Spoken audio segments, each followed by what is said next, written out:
Welcome back, Tribe. I have an episode here from How Money Works titled, Yes, People Are Angry. For some reason, everybody keeps asking if you feel better today than you did 4 years ago. And for many people, the answer is pretty clear. No. Prices for everything they are buying have stabilized, but they haven't gone back down.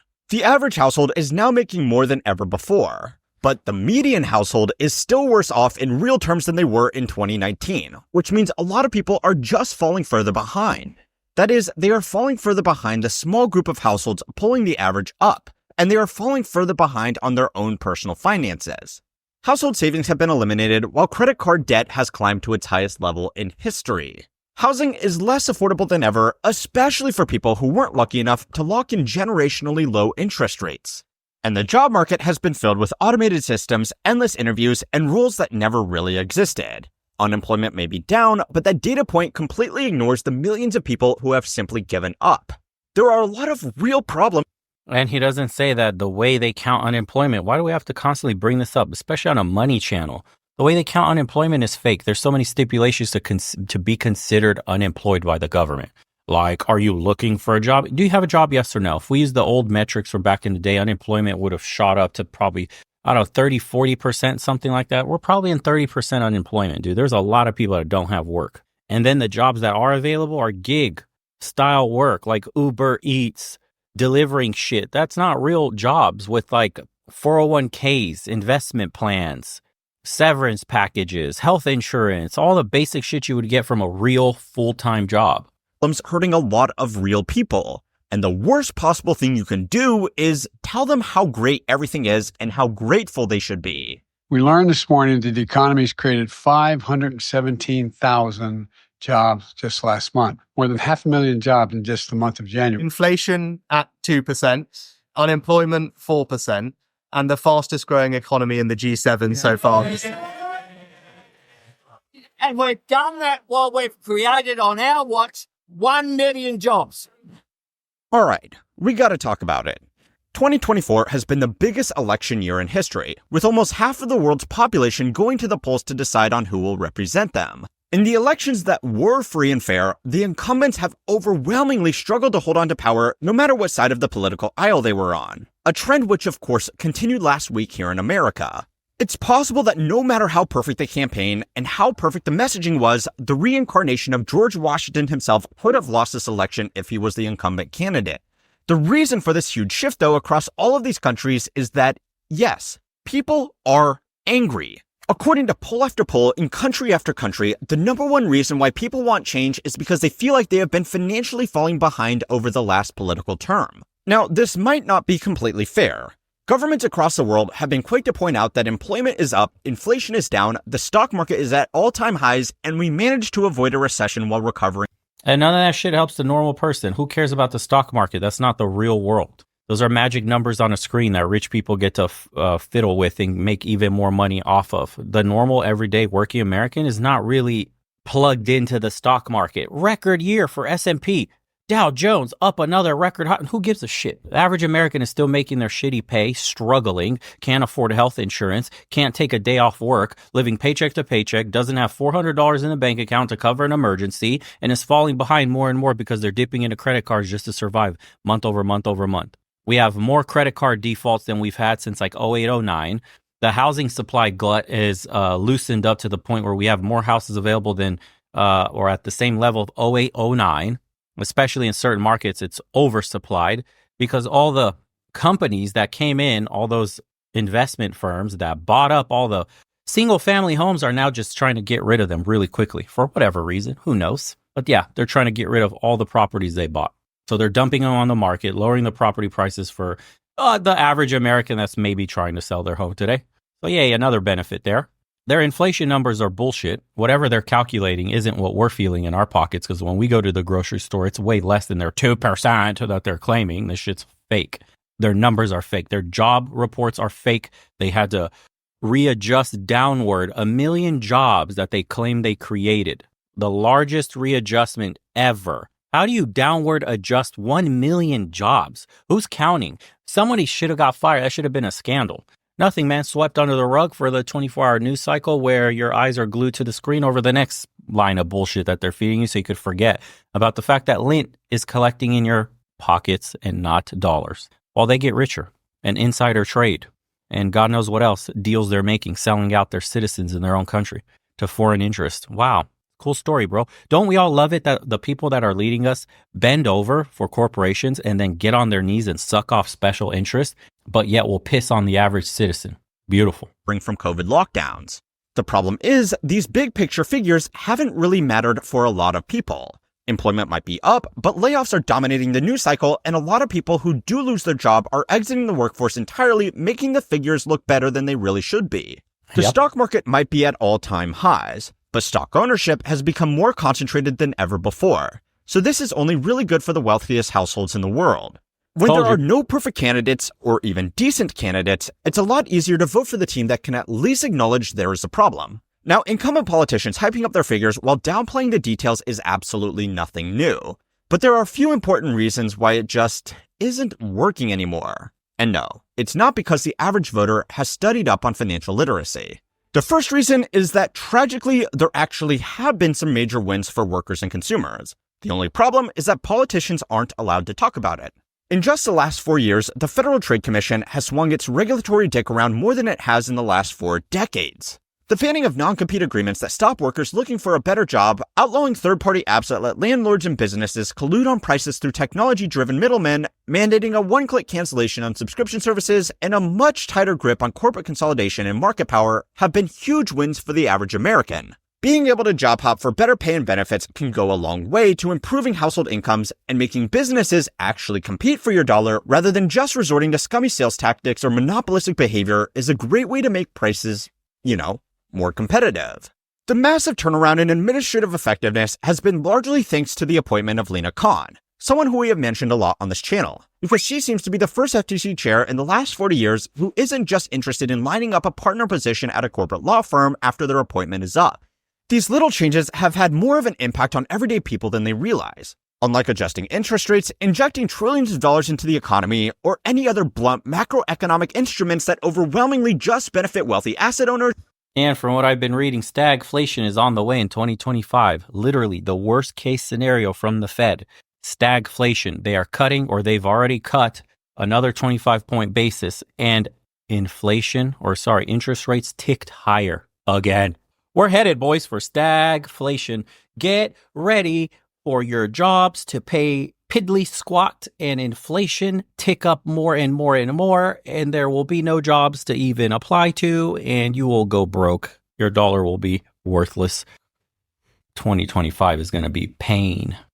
These smaller, more deliberate policies will actually help out regular people make more money and make that money go further. The reason that Dems weren't screaming about these achievements through a megaphone throughout the entire campaign is because it hurts the feelings of one particularly sensitive minority group: billionaires.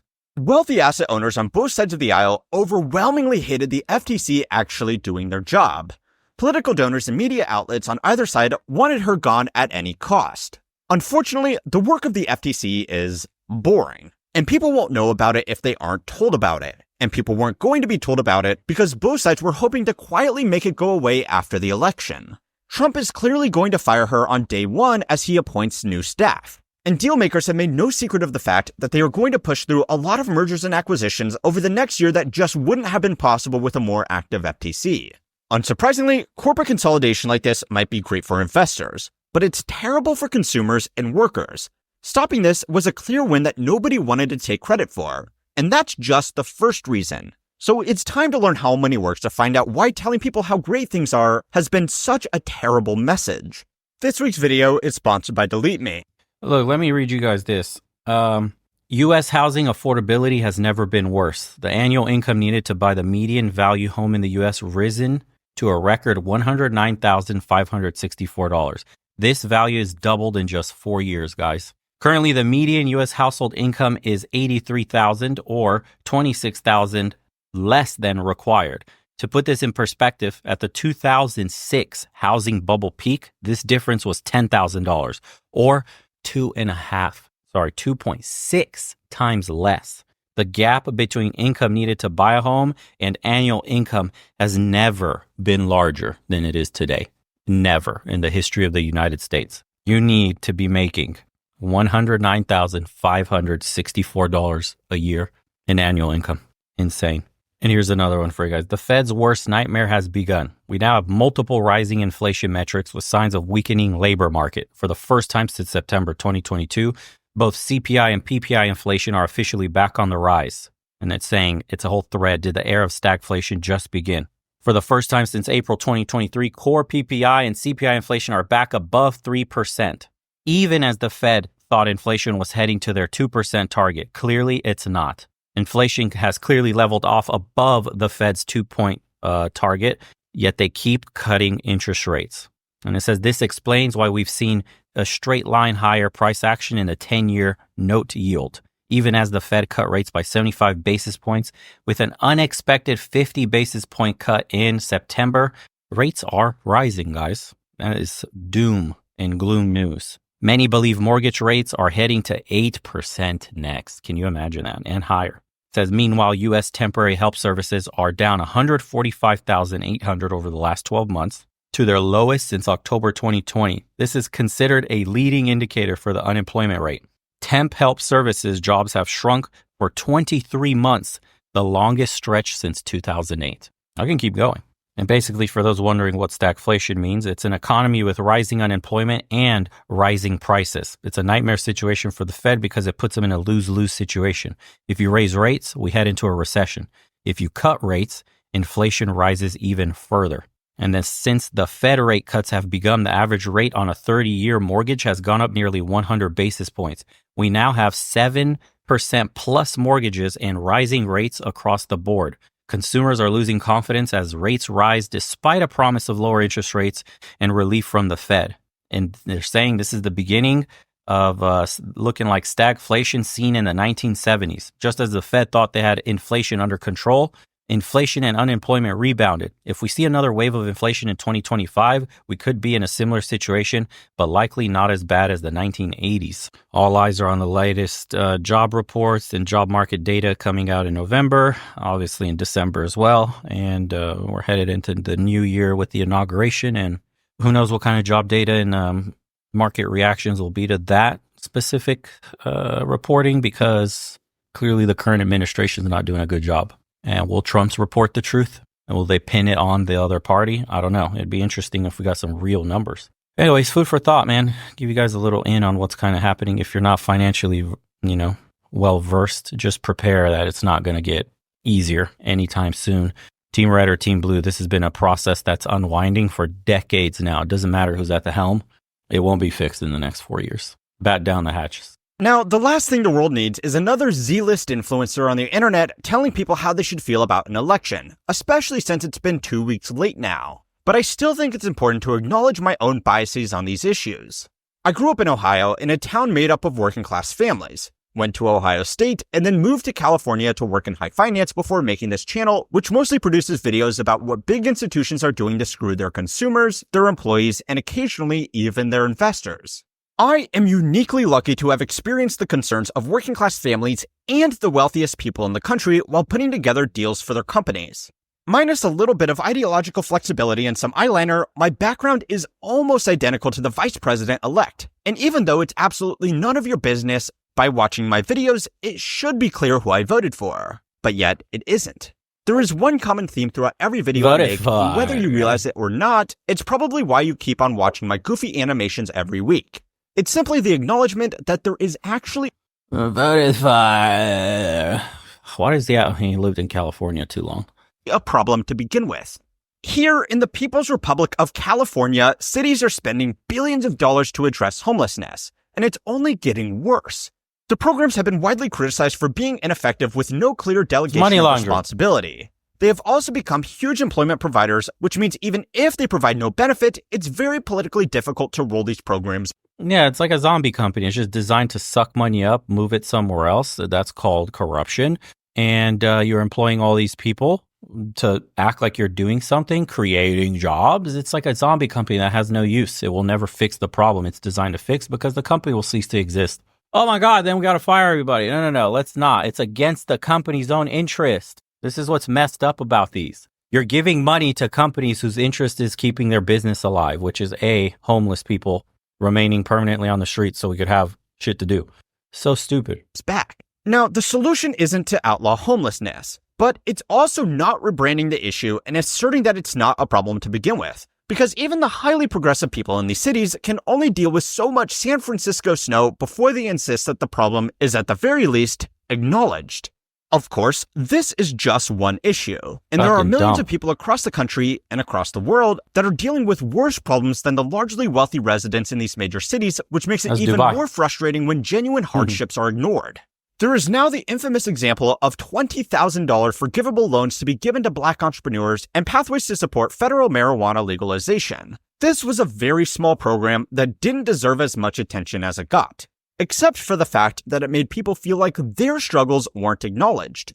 Even highly progressive voices agreed that such a program should be based on economic need, not race. And for everybody else, it was a clear example of a luxury belief. Robert Got it. Henderson is a political commentator who popularized this term in an article he wrote about his experience as a poor student attending Yale. His wealthy classmates not only had the financial ability to be politically active, since they didn't have to be as worried about losing their jobs or missing a few days of work, they also advocated for ideas that sound progressive but hurt the lower classes. One of the examples Henderson gave was the push to defund the police, a popular idea amongst wealthy college students who have never lived in an area where they needed the police to keep them safe. Roy Teixeira, a prominent left-leaning political scientist, supports this finding through a report called Politics Without Winners. He found that 73% of non-white working-class respondents supported keeping police budgets intact. However, 20% of white college grad liberals favored reducing police budgets. Getting rid of a public service that people rely on for their safety sounds like the policy of the right, which just makes it more confusing for working people to figure out who is looking out for them. Now, the reason that politicians won't denounce It's not. It's the liberals are in their own bubbles. It's the NIMBY mentality. Remember when the Martha Vineyard situation where they bust a bunch of immigrants there and then they kicked them out. Within 2 days, they got rid of them. 2 days, bro. So much for let the immigrants in, give them all these stipends, send them off to Martha's Vineyard. All the elite liberals there were like, get these goddamn immigrants, these dirties out of my way. Within 2 days, they bust them right back out. They live in isolated bubbles, not attached to the reality of an average working man or woman in the United States, and are surprised that their, quote, luxury beliefs don't work in the real world. It actually causes problems. This is why they have those dysfunctional families, too, and they push that dysfunction on the rest of society. Bro, it's like a massive guilt trip. The guilty liberal, the self-hating liberal, because their kids have so many mental health problems from the fact that their parents are shitty at parenting. That's why they have all those rainbow flag kids chopping off their shit, boys as girls. I mean, look at Hollywood, look at the liberal elite, look at what their families look like. They're completely dysfunctional. And then they try to push that dysfunction as if it should be normal and accepted by all of society because they're in the, positions of power where they have access to all the levers. So they push laws. They obviously have Hollywood in their pocket. So they make movies and shows and all this, distilling down the dysfunction and the rot from their own personal lives to try to make themselves feel better. That, you know what, this is the way we should be living. This is progressive ideology. No, you're fucked in the head. And average, everyday Americans are sick of it. We don't want to hear about your stupid ideas anymore. They don't work in the real world. They only work in isolated bubbles or in places where you're indoctrinating our children, like college campuses. Our kids aren't even learning good material anymore to make them competitive in the global market.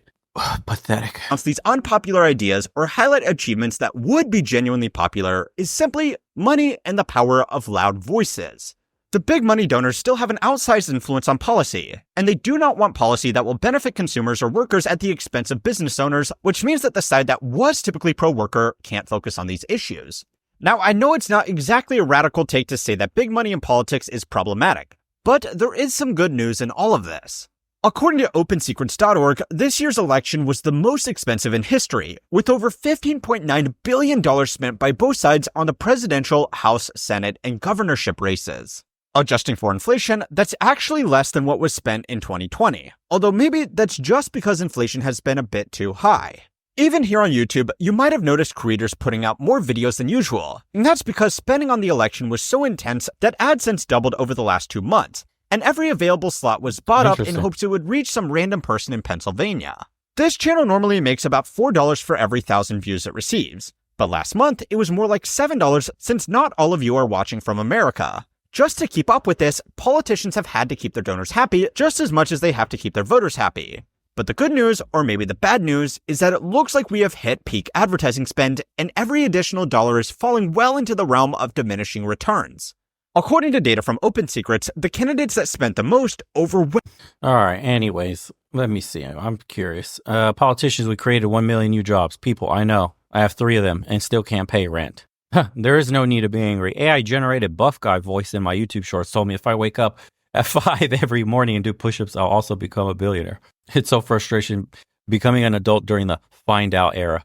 I'm a landscaper in Maine. I mow lawns of mega mansions and $1 million vacation homes nobody even visits all year. The vast majority of the lawns I mow all summer are seen by nobody because the owners never even visit once all season. These vacation homes are 3 times the size of most people's regular homes and very, very modern and expensive. Cobblestone walkways, in-ground pools, in-ground hot tubs, tennis courts, gargantuan luxury-style fire pits, bus-sized brand new RVs that never even move. Lines of 4-wheelers and dirt bikes, classic cars, you name it, they got it. And they don't even live there. These are secondary fun houses to them. These vacation homes would blow your mind, and 1,000 new ones pop up every single year here. I make $20 an hour. It's time for fire and pitchforks. Oof, that's a good one to end it on. How are you guys doing in this economy when the stock market is pushing record highs and record profits from companies and job creation, and we have transitory inflation under control? Tell me, guys. Tell me in the comment section just how well life is going for you. Because for a vast majority, I'm going to go ahead and guess it ain't peachy. And if you saw this coming from a mile away, you would have already started your exit. For the dudes that were able to, the older gentlemen that have their investment, portfolios and their 401ks or their pensions, they already left. They live overseas for cheap. We have a ton of guys in the private community that are detailing out what it's like to live in either Southeast Asia or the Balkans, somewhere in Africa, whatever. Doesn't matter. Power of the dollar, so far, while it's still strong, can 4x, 5x your income potential in another country. But hey, what can you do? Some people will resist change, man, and starve to death. I have family members in the U.S. that are like that. They could leave right now if they wanted, live a great life here in Romania, but they refuse to out of shame, out of a fear of change, out of, I think shame is the biggest one. Coming back with just your pension is seen as like a failure to a lot of immigrants that came to the U.S. because you should already be a multimillionaire coming back with fat stacks, buying up property, being retired, but all that shit is irrelevant. What people think of you is irrelevant.